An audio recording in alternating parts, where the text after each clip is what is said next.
इस केस में by God's grace ये भी नैरेटिव बहुत मतलब ये एसएसआर वॉरियर ये बात और समझ ले कि ये नैरेटिव से बिल्कुल डिस्करेज होने की जरूरत नहीं है कि अरे इतना दिन हो गया है, इसमें तो अभी एविडेंस डिस्ट्रॉय हो गए होंगे, इसमें तो कुछ नहीं है। आई विटनेस से लेके बाकी की चीजें एविडेंस वगैरह सब अवेलेबल है, कोई चिंता करने की जरूरत नहीं है। और बाकी छोड़ दीजिए, कुछ बातें मैं नहीं बता रहा हूँ, जानबूझ के नहीं बता रहा हूँ। नितेश राणे जी तो बार बार कह रहे हैं मुझे बुलाओ, सीनियर ऑफिसर बैठाओ, मैं पेन ड्राइव दे देता हूं। ये एक, चलो ठीक है। Coming to the next point, तो किशोर तिवारी जी ने इनके लिए गड्ढा और बड़ा खोद दिया है। उनके दो स्टेटमेंट इंपॉर्टेंट है। एक, दिशा सालियान की पार्टी में Aditya Thackeray as a cabinet minister गया था, मतलब कैबिनेट मिनिस्टर होते हुए गया था। और दूसरा, वो जेल में चला जाता अगर मैंने मेरे रिसोर्सेस यूज करके उसको बचाया ना होता।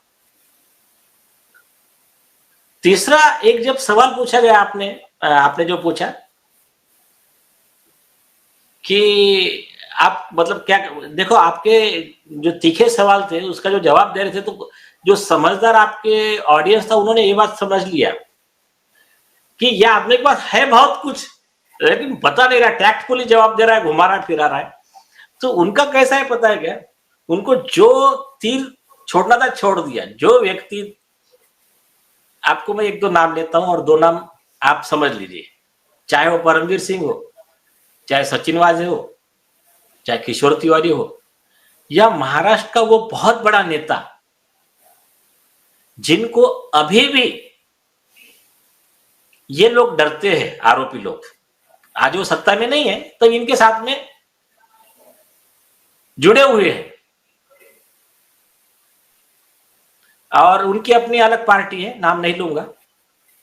ये लोग, ये जितने लोग हैं, इन्होंने इनको जो भी मदद किया है, उन्होंने अवेलेबल सारे एविडेंस डॉक्यूमेंट्स के एक फाइल जेरॉक्स मारकर खुद के पास रखा है, एक कॉपी, कि यह आदमी कल चल के अगर कुछ करता है तो इसको हिसाब में रखने के लिए ये फाइल जरूरी है। अब वो जो चीज है, भगवान की दया से हमको जरूरत नहीं पड़ेगी, लेकिन एक बता रहा हूं, वो भी एक बहुत बड़ी चीज है जो किशोर तिवारी कह रहे हैं। उन्होंने तो और एक बात कह दी कि सारा रिकॉर्ड रहता है, कैबिनेट मिनिस्टर है, वो गया था, सब उन्होंने मतलब हिंट दे दिया है। और ये बात और सब लोग आप गौर करना। जय महाराष्ट्र. महाप्रपंचच्या सर्व दर्शकांना तेजस तुंगारचा प्रेमपूर्वक, आदरपूर्वक, सन्मानपूर्वक जय श्रीराम. मित्रांनो, 27 फेब्रुवारीला मुंबई उच्च न्यायालयामध्ये एक अत्यंत महत्त्वाच्या खटल्याची सुनावणी होती. मात्र ही सुनावणी टळली. ही सुनावणी होती दिशा सालियान प्रकरणाशी निगडीत. ही सुनावणी होती आदित्य ठाकरे यांच्याशी निगडीत. ही सुनावणी होती रिया चक्रवर्ती आणि सुशांत सिंग राजपूत यांच्याशी निगडीत. खरं तर आदित्य ठाकरे यांच्या विरोधामध्ये राशिद खान पठाण आणि ॲडव्होकेट निलेश ओझा यांनी जी जनहित याचिका दाखल केलेली आहे ती अत्यंत महत्त्वाची आहे. या जनहित याचिकेच्या दाखल्याच्या या अहवालावरूनच एसआयटीची चौकशी सुरू आहे असं पत्र राशिद खान पठाण आणि निलेश ओझा यांना मिळालेलं आहे. याचाच एक अर्थ असा आहे की ही जनहित याचिका ही सत्य आहे, ही अजिबात खोटी नाहीये. आणि या जनहित याचिकेमध्ये जे मुद्दे मांडण्यात आलेले आहेत त्यामुळे आदित्य ठाकरे नक्कीच गोत्यात येणार आहेत. मात्र आता ही सुनावणी टळली 27 तारखेची. आता यावर अनेक जण लगेच हसायला लागतील, लगेच बोलायला लागतील की बघा झालं का नाही कोर्ट मॅनेज, बघा न्याय व्यवस्था विकली गेली की नाही. अहो, या प्रकरणामध्ये काही होणार नाही हो. तुम्ही कितीही आपटा, कितीही बोंबला, काहीही करा, आदित्य ठाकरेंना काहीही होत नसतंय, अशी अनेकांची ठाम धारणा आहे. यातूनच कळतं की या लोकांचा आपल्या न्यायव्यवस्थेवर किती गाढ विश्वास आहे. म्हणजे लोकांना स्पष्ट आता असं वाटायला लागलेलं आहे की या प्रकरणामध्ये म्हणजे या खटल्यामध्ये आदित्य ठाकरे यांना काहीही होणार नाही आणि आदित्य ठाकरे निर्दोष सुटणार. मात्र असं होणार नाहीये मित्रांनो. देवाच्या काठीला आवाज नसतो ही एक म्हण आहे, आपल्याकडे प्रचलित म्हण आहे आणि त्या म्हणीचा प्रत्यय वेळोवेळी अनेकांना आलेला तसाच तो यांना सुद्धा येणार आहे. ही जी सुनावणी 27 तारखेला होणार होती ही नेमकी का टळली, त्या दिवशी ती सुनावणी का झाली नाही, तर त्यामागे एक मोठं कारण आहे. ते म्हणजे 26 तारखेलाच मुंबई उच्च न्यायालयाचे मुख्य न्यायाधीश चीफ जस्टिस श्री आलोक आराध्य यांना अत्यंत महत्वाचं एक खाजगी काम होतं आणि त्यासाठी त्यांनी 26 तारखेलाच दोन्ही पार्ट्यांना सांगितलं, दोन्ही पक्षांना सांगितलं की उद्याची सुनावणी आपण घेत नाही आहोत, लवकरच पुढची तारीख कोर्टातर्फे तुम्हाला मिळणार आहे, तेव्हा तुम्ही तुमचे फॅक्ट्स सादर करा. आता फॅक्ट सादर होणार आहेत, मात्र या फॅक्ट सादर होत असताना काही प्रत्यक्षदर्शी साक्षीदार, काही परिस्थितीजन्य पुरावे हे देखील समोर येणार आहेत. आणि ॲडव्होकेट निलेश ओझा यांचं म्हणणं आहे की आता जी सुनावणी होणार त्यामध्ये नक्कीच काहीतरी मोठी घडामोड घडणार आहे आणि कदाचित म्हणूनच अनेकांच्या पायाखालची वाण सरकलेली आहे. QIV नेटवर्क नावाचं एक सोशल मीडिया प्लॅटफॉर्मचं नेटवर्क आहे, ज्यांचं यूट्यूब चॅनल सुद्धा आहे. श्री आशुतोष पाठक हे त्याचे मुख्य संपादक आहेत. आशुतोष पाठक हे SSR वॉरियर पैकी एक आहेत, ज्यांनी गेल्या 4-5 वर्षांपासून SSRचा हा लढा जिवंत ठेवलेला आहे. अनेक प्रूफ गोळा केलेले आहे, वकिलांच्या टीमना मदत केलेली आहे आणि याच आशुतोष पाठक यांनी वेळोवेळी आपल्या व्हिडिओजमधून, आपल्या पत्रकारितेमधून या प्रकरणावर प्रकाश पाडलेला आहे. QIV नेटवर्कचे आम्ही शतशः आभारी आहोत, त्यांना धन्यवाद देतो की आशुतोषजी तुम्ही जे कार्य करत आहात त्याला आमचा सगळ्यांचा पाठिंबा आहे, आम्ही तुमच्या सोबतच आहोत. आशुतोष पाठक यांनी नुकतीच ॲडव्होकेट निलेश ओझा यांची एक मुलाखत घेतली मित्रांनो, जी पूर्ण मुलाखत आम्ही आता तुम्हाला दाखवणार आहोत. QIV नेटवर्कच्या यूट्यूब चॅनलवर सुद्धा या पूर्ण मुलाखतीला तुम्ही बघू शकता. QIV नेटवर्कची चॅनलची लिंक क्रेडिट म्हणून आम्ही आमच्या या व्हिडिओच्या डिस्क्रिप्शन बॉक्समध्ये देत आहोत. तुम्हा सर्वांना विनंती आहे QIV नेटवर्कला सुद्धा आवर्जून सबस्क्राईब करा. जर तुम्ही SSR वॉरियर असाल तर मग QIV नेटवर्क हे तुमच्यासाठी एक अत्यंत महत्त्वाचं साधन आहे माहिती मिळवण्यासाठीचं आणि लढा देण्यासाठीचं. एवढंच आत्ता सध्या सांगतो आणि महाप्रपंचतर्फे QIV नेटवर्कचे आणि आशुतोष पाठक यांचे पुन्हा एकदा धन्यवाद देतो की त्यांनी हा व्हिडिओ चॅनलवर प्रसारित करण्यासाठी आम्हाला परवानगी दिली. ॲडव्होकेट निलेश ओझा यांनी 27 तारखेच्या सुनावणीबाबत आणि दिशा सलियान आदित्य ठाकरे या खटल्यामध्ये नेमकं आता काय घडणार आहे, हा खटला कुठपर्यंत आलेला आहे आणि पुढे काय काय घडू शकतं हे सगळं सविस्तर सांगितलेलं आहे. तेव्हा आजचा हा व्हिडिओ अजिबात चुकू नका, पूर्ण बघा. व्हिडिओला सुरुवात करण्याअगोदर छोटीशी विनंती, महाप्रपंचाला जर अजून सबस्क्राईब केलं नसेल तर लगेच सबस्क्राईब करून घ्या.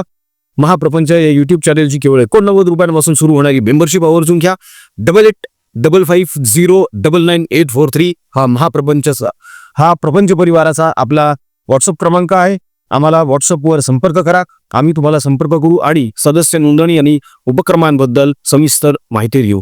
तेव्हा 8855099843 या प्रपंच परिवाराच्या व्हॉट्सअप क्रमांकावर संपर्क करा. आता बघूया ॲडव्होकेट निलेश ओझा आणि आशुतोष पाठक यांची ही खास मुलाखत दिशा सलियान आणि आदित्य ठाकरे या खटल्याच्या बाबतीत. नमस्कार. नमस्कार नीलेश जी, नमस्कार. बहुत सारे लोगों की नमस्ते प्रतिक्रिया आ रही थी, अब तक अदालत में क्या हुआ और अब आगे अदालत में क्या होगा. बिना वक्त बताए आप अपने दर्शकों को बताएं तो मेहरबानी होगी. अब तक अदालत में क्या हुआ, मेरे ख्याल से लास्ट वीडियो में हम बता चुके हैं, और एक शॉर्ट में अगर उसका समरी ये है कि जो नए चीफ जस्टिस साहब है इन्होंने अच्छे से तो हियरिंग शुरू कर दिया है और उसमें अभी इस स्टेज पे आ गए हैं कि कोर्ट ने अभी हमको ये कहा है कि आप शॉर्ट सिनॉप्सिस बनाकर दे दीजिए कि जो भी आप अभी तक स्टेज हुई है आपका और उनका एसआईटी का कम्युनिकेशन से लेके हमने जो कंप्लेंट दिया है वहां से लेके क्या एविडेंस क्या है नहीं है, जो भी आप देना चाहते हो वो आप सब दे दीजिए।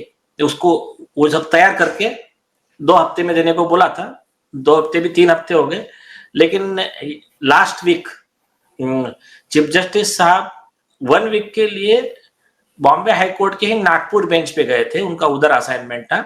तो 27 तारीख का अपना मैटर उस दिन नहीं आया।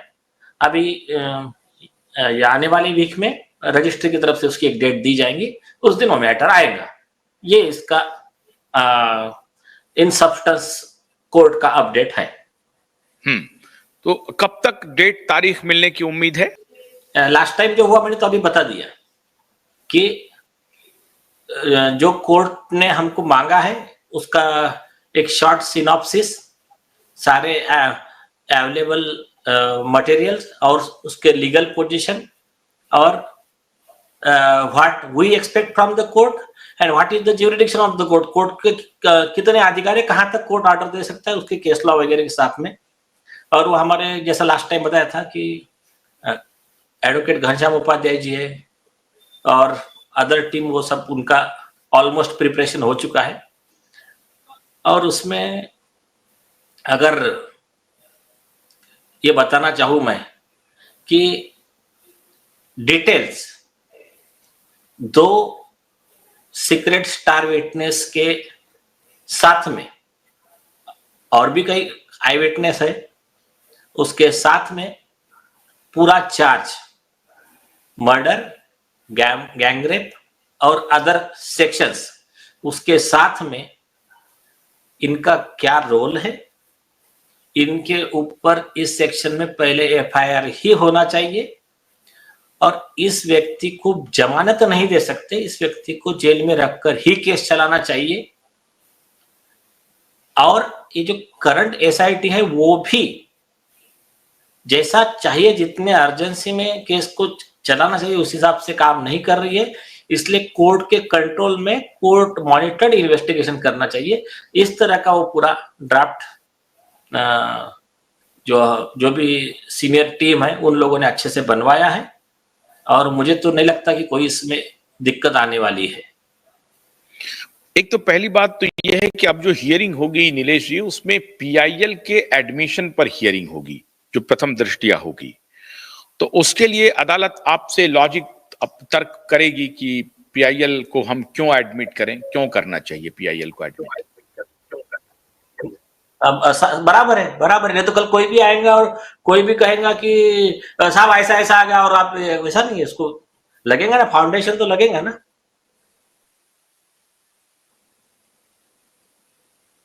नहीं तो एडमिशन कैसे, हम क्यों एडमिशन करें? अगर अदालत आपसे ये पूछेगी तो इसका क्या डिफेंस आप देंगे? हाँ, तो अभी देखिए, एक बात मैं पूरे एसएसआर वॉरियर्स को और दर्शकों को इतना बताता हूं, हर चीज एक्सपेक्ट ना करें। उसके 2 रीजन है कि कुछ चीजें जो है हम आपको बता नहीं सकते, इससे या तो अक्यूज अलर्ट हो जाएंगे या तो उस व्यक्ति को, उस विटनेस को, उनकी जान को धोखा भी हो सकता है। इस केस से रिलेटेड 10 से ज्यादा लोगों की मौतें हो चुकी है और सुशांत सिंह राजपूत की डेथ का जो सबसे पहला रीजन जो कहा गया है बहुत जिम्मेदार लोगों ने कि वो यही है कि दिशा सालियान के केस में वो खुलासा करने वाले थे, बहुत बड़ा प्रेस कॉन्फ्रेंस लेने वाले थे, यही कारण बना उनकी मौत का, मर्डर का। तो इसलिए सब बातें हम यहां नहीं बताएंगे, लेकिन बेसिक चीजें मैं बताता हूं कि वो सफिशिएंट है कॉमन मैन के लिए। पहली चीज, किसी भी केस में प्राइमा फैसी क्या लगता है, और एक पूरी बात सुन लीजिए, ये जो तथाकथित 2-4 लोग आते हैं और उनका एकदम सिस्टमैटिक नैरेटिव चलाते हैं, जैसा कि अभी ठीक है मैं नाम लेना नहीं चाहता, कि अरे इसमें लोकस क्या है, इसमें दिशा के फैमिली वाले तो नहीं चाह रहे ये केस आगे बढ़े, तो इसका जवाब लास्ट टाइम ही कोर्ट में हम दे चुके हैं। मैं फिर से एक लाइन में कंप्लीट करता हूं, क्योंकि आज के वीडियो का एक बहुत इंपॉर्टेंस है कि आज के वीडियो में पहली बार एसएसआर वॉरियर को कुछ मैं टिप्स देने वाला हूं, जिसकी वजह से रिजल्ट जल्दी आए और सामने वाले जो भी यह है नैरेटिव गैंग, उनका नैरेटिव ध्वस्त हो। तो अभी मैं coming to the point first, उस दिन भी कोर्ट को मैंने बहुत अच्छी तरीके से बताया। मैंने कहा पहली चीज, क्रिमिनल लॉ में कोई लोकस नाम का चीज नहीं होता है। किस तीसरे आदमी को भी लगा मेरे पास प्रूफ है, आया कोर्ट को बताया, तो criminal law can be set in motion by any person. आप गूगल पे टाइप कर लेना, आपको सुप्रीम कोर्ट के 50 जजमेंट मिल जाएंगे, कॉन्स्टिट्यूशन बेंच के वगैरह, AR अंतुले वगैरह जो भी है वो, ठीक है, वो बाजू में रखिए उसको। मैंने कहा ये केस में हमारा रोल उससे थोड़ा ज्यादा है, हमको ऐसे ये नहीं कि बाहर से आ गए और ये कहते हैं। इस केस में हमने राइटिंग में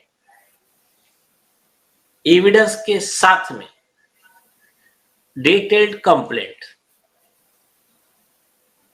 पुलिस डिपार्टमेंट, होम मिनिस्ट्री को दिया और रिक्वेस्ट किया कि आदित्य ठाकरे और अदर्स, इनके खिलाफ में ये सेक्शंस, गैंगरेप, मर्डर, ये और NDPS के सेक्शन, ड्रग्स के वगैरह, इनके साथ में ही अर्लियर जो पुलिस ऑफिसर थे उनके खिलाफ भी इन सेक्शंस में FIR रजिस्टर किया जाए। हमारे 12/1/2024 के रिटर्न रिप्रेजेंटेशन का कॉग्निजेंस स्टेट गवर्नमेंट ने लिया, उसका राइटिंग में लेटर हमको दिया और कोर्ट ने कहा ठीक है उसको प्रोड्यूस कीजिए आप कोर्ट में, और उसमें इन्फॉर्म किया कि आपके कंप्लेंट को SIT इन्वेस्टिगेशन में इंक्लूड कर लिया गया है। तो मैंने कहा अभी जो इन्वेस्टिगेशन हो रहा है हमारे कंप्लेंट पे हो रहा है, और हमारी कंप्लेंट स्पेसिफिक है, मर्डर, गैंगरेप, आरोपी नंबर 1 आदित्य ठाकरे, बच्चे वाले आदर्श, इतना बहुत क्लियर है। तो अभी लोकस का विषय बाजू में। दूसरा, इस मामले में जो सिस्टमैटिक नैरेटिव चला रहे हैं सब लोग, और कई कॉमन लोगों को ये बात पता नहीं है, लेकिन एक बात आप गौर कर लेना, SSR वॉरियर्स इस बात पे जरा गौर करें। जब भी मैटर लगता था तो स्पेसिफिक मीडिया ग्रुप, जैसा कि लास्ट टाइम आ गया था राजदीप सरदेसाई, ये ग्रुप आकर लाइव लॉ आ गया, वन साइडेड नैरेटिव चलाता था और उसमें लिख देने का कि ये तो सुसाइड केस है, ये केस में आदित्य को ऑलरेडी क्लीन चिट दी जा चुकी है, ये केस में दिशा के फैमिली वाले लोग नॉट इंटरेस्टेड इन परस्यूइंग, इस तरह की जो भी बिट लेके न्यूज चला देने की। अब क्या होता है, नॉर्मली इनका जो एक्सपेक्टेशन है कि कॉमन मैन के मन में, ये जो विटनेसेस है उनके मन में, और इवन कई हद तक जजेस के मन में भी थोड़ा सा एक डाउट क्रिएट कर देने का कि नहीं यार ये जो कंप्लेंट है ना ये थोड़ा सा ऐसा है वैसा, जो भी है। अब हुआ क्या, हमने उठा के पहला केस फाइल किया राजदीप सरदेसाई, इंडिया टुडे और अदर 1-2-4 मीडिया जो है उनके खिलाफ में। इवन लाइव लॉ के खिलाफ में भी हमने एक मैटर में कंटेम्प्ट पिटीशन फाइल किया है और उसको भी 10,000 करोड़ का नोटिस दिया है। अब हुआ क्या, इस बार आपने देखा होगा लाइव लॉ ने उस दिन जो हियरिंग हुई उसकी कोई न्यूज नहीं पब्लिश किया है, तो इससे उनका डिसऑनेस्टी मालूम पड़ गया। तो ये जरा इस पे गौर कीजिए आप। अब टाइम्स ऑफ इंडिया बोलो, अदर लोगों ने, जैसा मैंने उस दिन कोर्ट में पॉइंट आउट किया, मैंने कहा कि जब CBI स्पेसिफिक कह रहा है कि हमने मर्डर का एंगल सुशांत सिंह राजपूत के केस में रूल आउट नहीं किया है, और हमने दिशा सालियान के केस में कोई कंक्लूजन नहीं दिया है, और SIT ने हमारे PIL के बाद में केस को रीओपन किया है, ऐसे कंडीशन में ये मीडिया इसको सुसाइड कैसे कह सकता है? तो ये सिस्टमैटिक प्लान है, पहले इनके ऊपर आप कंटेम्प्ट का एक्शन लीजिए। ये जिससे बताया, अभी मीडिया वालों की लैंग्वेज बदल गई। अभी टाइम्स ऑफ इंडिया ने, जैसा कि आपको मालूम है, टाइम्स ऑफ इंडिया ने उसके हार्ड कॉपी में ये न्यूज पब्लिश नहीं किया, सॉफ्ट कॉपी में किया। लेकिन जो ऑनलाइन पोर्टल है उसमें इस बार एकदम बैलेंस्ड किया है। मतलब लास्ट टाइम जो नैरेटिव चलता था इनका कि ये सुसाइड था, ये था, कि ताकि इस केस को पब्लिक का मोमेंटम ना मिले, लोग कंफ्यूज हो जाए, एसएसआर का जो वॉरियर्स का जो कैंपेन है या फिर उनका जो भी मेहनत है उसको, मतलब उनको समझाना पड़े कॉमन मैन को, तो उनकी एनर्जी इसमें ही वेस्ट हो। ये जो इनका सिनिस्टर अल्टीरियर मोटिव चलता था, इसको हमने तोड़ा। और सब लोग एक बात गौर करेंगे, हमारा सब चल रहा था, ये कभी इतने सीरियस चीजें हुई, सुप्रीम कोर्ट में मैटर गया, सीबीआई को इन्वेस्टिगेशन किया सुशांत सिंह राजपूत का, सब हुआ, इवन हमने पीआईएल फाइल की, कोई सामने नहीं आया था। जिस दिन हमने राजदीप सरदेसाई के खिलाफ में कंटेम्प्ट पिटीशन फाइल किया, उस दिन तुरंत में एकदम 2-4-5 दिन के अंदर आदित्य ठाकरे आता है, इंटरवेंशन एप्लीकेशन फाइल करता है। तो आप ये लोग समझ लीजिए कि जो रिया चक्रवर्ती और सरदेसाई के खिलाफ का कंटेम्प्ट पिटीशन, ये था ट्रिगर आदित्य ठाकरे को कोर्ट में इंटरव्यू फाइल करने के लिए। तो आपको समझ में आ गया होगा कि जो रहता है ना, एक राजा की जान एक तोते में है, तो राजा बोलो या राक्षस बोलो, तो कौन राक्षस है और उसका तोता कौन है, इस बारे में कॉमन मैन को अभी, और खास करके एसएसआर वाले को समझ में आ गया है कि कौन से व्यक्ति की दुखती नस कहां पर है।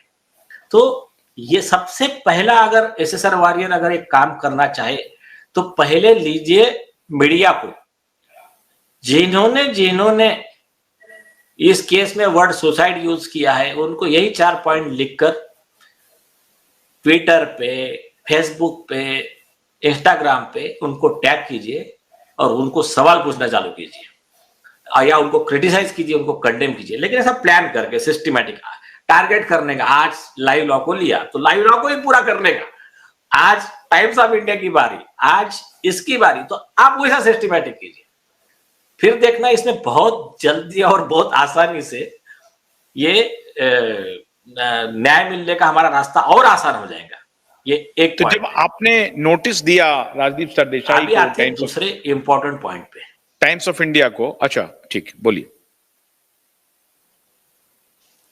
एक बहुत इंपॉर्टेंट डेवलपमेंट हुई उस दिन, आपने बताया, उस दिन आपने किशोर तिवारी जी का जो इंटरव्यू लिया है, हाँ ठीक, तो आपने जो किशोर तिवारी जी का जो इंटरव्यू लिया, अभी उनके, आपका इंटरव्यू, हाँ अभी आ रही है?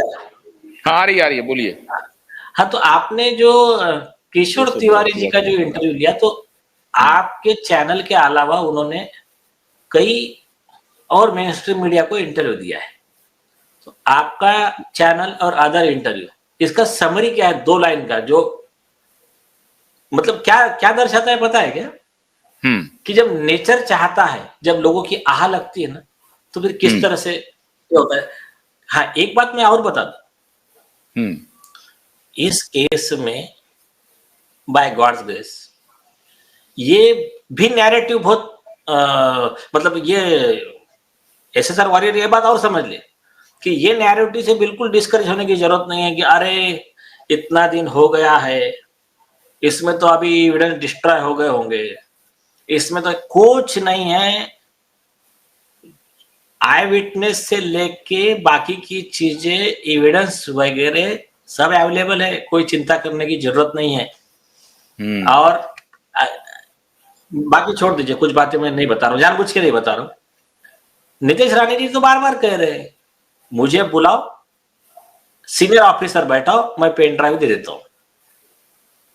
ये एक, चलो ठीक है, coming to the next point. तो किशोर तिवारी जी ने इनके लिए गड्ढा और बड़ा खोद दिया है। उनके 2 स्टेटमेंट इंपॉर्टेंट है। एक, दिशा सालियान की पार्टी में Aditya Thackeray as a cabinet minister गया था, मतलब कैबिनेट मिनिस्टर होते हुए गया था। और दूसरा, वो जेल में चला जाता अगर मैंने मेरे रिसोर्सेस यूज करके उसको बचाया ना होता। तीसरा, एक जब सवाल पूछा गया आपने जो पूछा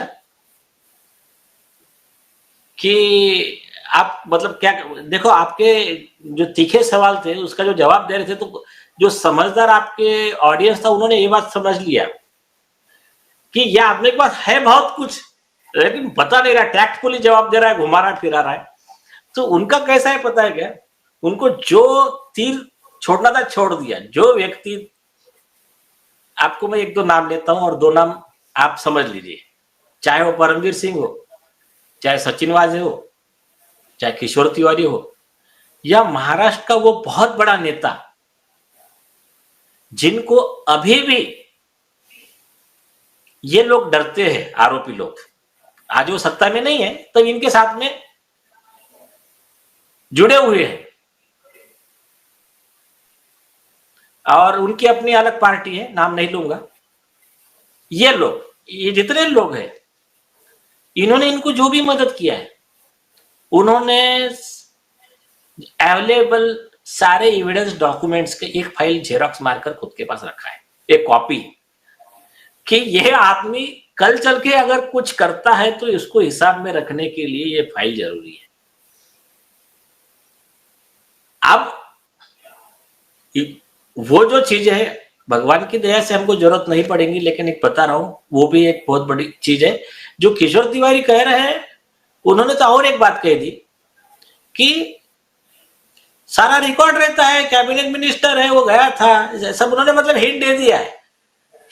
और ये बात, और सब लोग आप गौर करना कि ये लोग आकर हर चीज का जवाब दे रहे हैं। दिशा सालियान मैटर में एक भी स्टेटमेंट नहीं, और एक ही बार स्टेटमेंट दिया आदित्य ठाकरे ने, और वो भी झूठा निकल गया। और नीतीश रानी ने, मतलब जो नीतीश जी है, रानी जी, उन्होंने क्या कहा कि वेरी गुड, ये जितना बोलेगा उतना ज्यादा फंसेगा ये केस में, और वैसा ही हुआ। वो जो भी डिफेंस देने जा रहे हैं सब झूठा ही साबित हो रहा है। तो फिर उनको इंस्ट्रक्शंस ऐसा दिखता है कि उनके सारे प्रवक्ताओं को अगर इंस्ट्रक्शन है इस मैटर पे किसी ने कुछ नहीं बोलने का। नहीं, अगर किशोर तिवारी ने, नीलेश जी, किशोर तिवारी ने अगर ये कह दिया कि भाई वो कैबिनेट मिनिस्टर के बतौर वहां पर गया था, तो वो तो एक प्रकार से स्टैंड को कंफर्म कर रहे हैं ना कि भाई वो दिशा सालियान के घर पे मौजूद था। तो अभी तक आदित्य ठाकरे ने किशोर तिवारी को कोई लीगल नोटिस क्यों नहीं भेजा?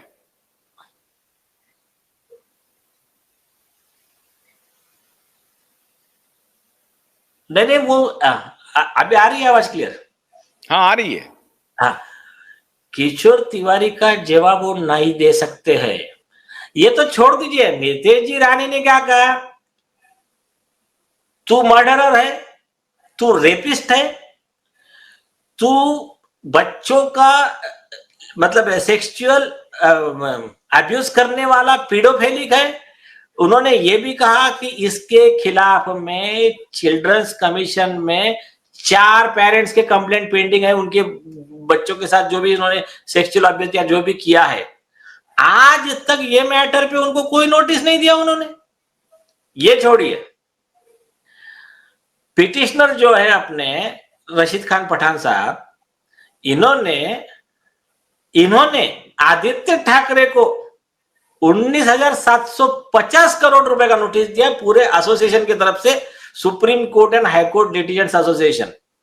नोटिस लीगली सर्व हो गया, लीगल नोटिस है, रजिस्टर्ड कोर्ट से सर्व हुआ है आदित्य ठाकरे एंड अदर्स को, उसकी रिसीव्ड अपने पास है। 1.5 साल से जवाब नहीं दे पा रहे हैं वो। तो ये छोड़ दीजिए, उनके पास कुछ है नहीं। उनका जो भी चल रहा है सिर्फ 2 चीजों की वजह से, एसआईटी स्लो जा रही है, और जो एक आई विटनेस है जिसका हमने नेशनल इन्वेस्टिगेशन एजेंसी को भी दे चुके हैं सब, उसने क्लियर कहा है कि कुछ पुलिस अधिकारी ड्रग्स के बिजनेस में सीनियर पुलिस अधिकारी आदित्य ठाकरे के साथ में इन्वॉल्व है और इसी रीजन से वो लोग मिलकर इसको बचा रहे हैं। पुलिस डिपार्टमेंट के कुछ नालायक अधिकारियों ने इनको हेल्प किया है बचने में, ये उसका स्टेटमेंट है। और वो सील्ड कवर में वो जाने वाला है चीफ जस्टिस के पास, उस दिन डिटेल स्टेटमेंट है। कई चीजें ऐसी है कि वो मतलब वो खुद इनके साथ में रह चुका है, आदित्य ठाकरे के साथ में इनका पूरा काला चिट्टा उसके पास है, खुद आई विटनेस है। उसका भी मर्डर करने, उसको सुसाइड दिखाने का भी प्लान था, उसने पूरा डिटेल दिया है। वो पूरा उसका डिटेल स्टेटमेंट सील्ड कवर में चीफ जस्टिस के पास देने वाले उपाध्याय जी ने उसको पूरा सिस्टमेटिक ड्राफ्ट किया है। हाँ, अब एक इंपॉर्टेंट बात है, बहुत सारे लोग ये कहते हैं कि इस केस में कुछ नहीं होगा, प्रधानमंत्री बचा रहे हैं, गृह मंत्री बचा रहे हैं। मुझे तो कोई लगता नहीं है कि प्रधानमंत्री और गृह मंत्री उनको बचाएंगे। तो ये बात तो ज्यादा समझ में आ रही है कि पुलिस वाले लोग उसको डेविएट करने में लगे हुए हैं, पर्सनल रिलेशन से कुछ मैनेज कर रहे होंगे। आपको लगता है कि प्रधानमंत्री और गृह मंत्री इस केस में खुद को इन्वॉल्व करेंगे और बाला साहब ठाकरे के पोते होने के नाते उनको बचाने की कोशिश करेंगे? नहीं, पॉलिटिकली विषय में मैं कमेंट नहीं करना चाहूंगा, लेकिन एक ख्याल में रखिए कि इसी गवर्नमेंट ने, देवेंद्र फडणवीस साहब ने केस को रीओपन भी किया है और इसी गवर्नमेंट ने एसआईटी भी कंस्टिट्यूट की है। तो ये बात और है, जो भी फैक्टर्स है उस पर आज नहीं बोलूंगा मैं, आराम से बोलेंगे।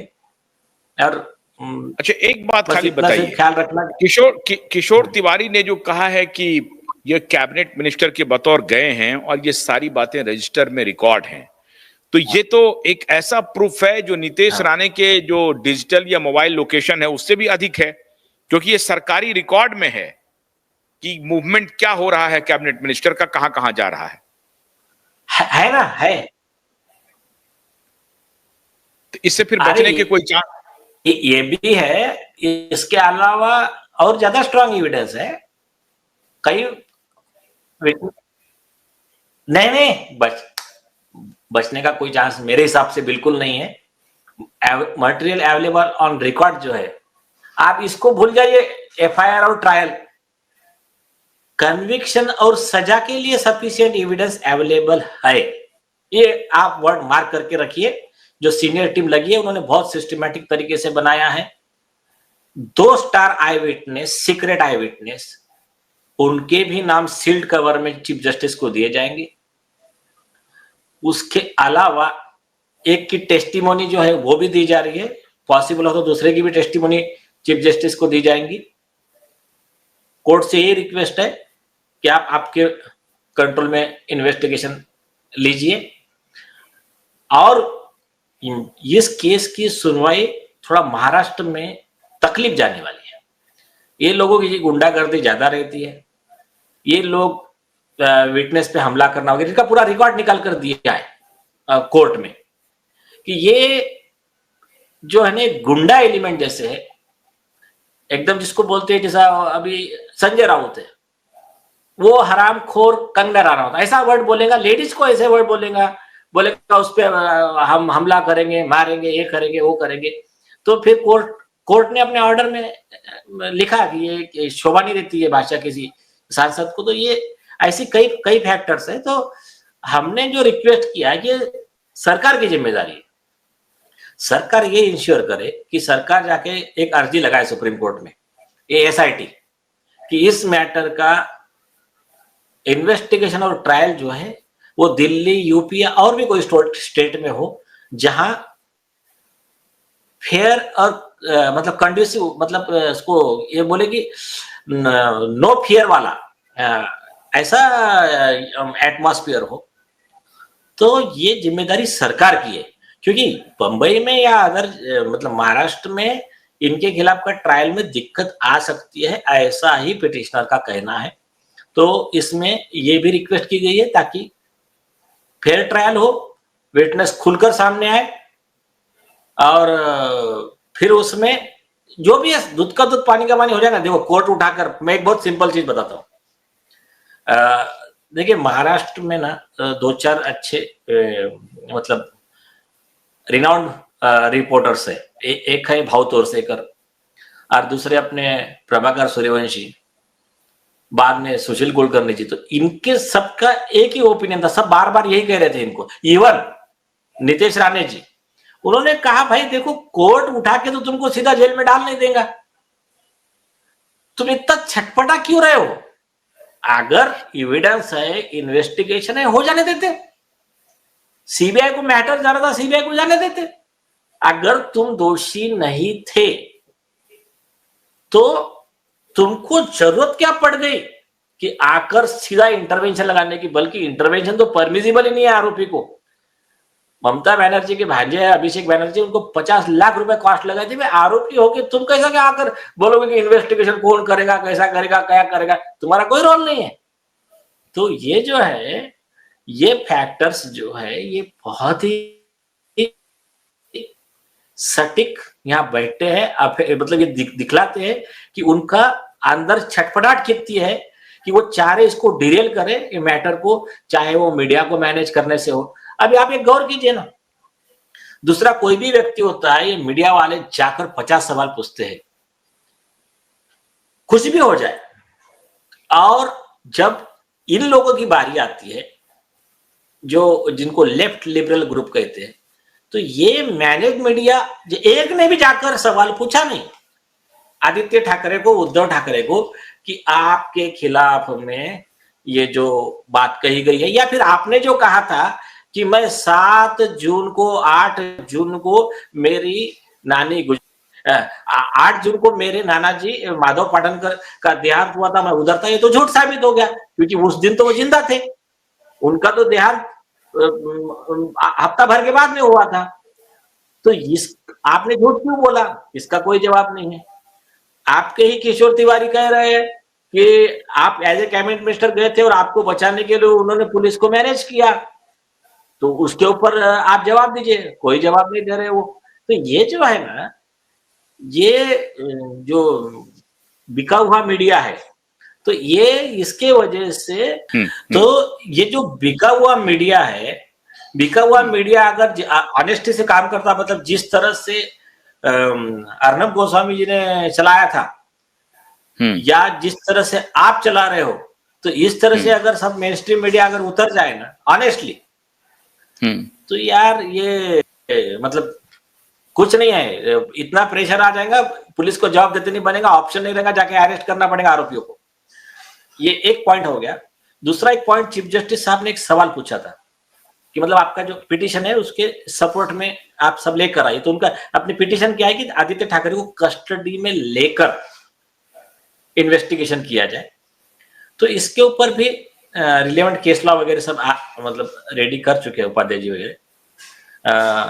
तनवीर निजाम है, विजय कुर्ले है, ईश्वरलाल अग्रवाल है, तो ऐसी जो भी अपनी पूरी टीम है, पार्थो जी है, तो ये सब लोग अपने अपने अच्छा लीगल पूरा टीम, प्रेसिडेंट, केस लॉ वगैरह लेकर सब रेडी है। सुप्रीम कोर्ट का एक जजमेंट है, उसके बेस पे बॉम्बे हाईकोर्ट के डिवीजन बेंच ने एक जजमेंट दिया है मंगेश चौहान का 2020 का।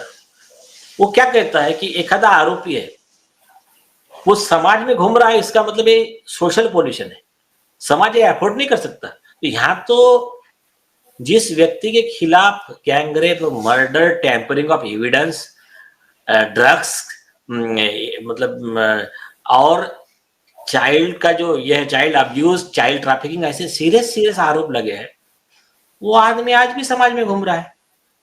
तो ऐसे कंडीशन में इस व्यक्ति को कस्टडी में लेकर ही इन्वेस्टिगेशन करना जरूरी है। एक दूसरा, ऐसे जो व्यक्ति ने झूठा डिफेंस लिया है उस व्यक्ति को कस्टडी में लेकर ही इन्वेस्टिगेशन करना जरूरी है, उसको एंटीसिपेटरी बेल नहीं दे सकते, ऐसे भी जजमेंट है। और तीसरा जजमेंट यह है कि ऐसे लोगों को जेल में रखकर ही पूरा ट्रायल चलाना चाहिए, इनको बेल नहीं देना चाहिए, नाइदर एंटीसिपेटरी नॉर रेगुलर।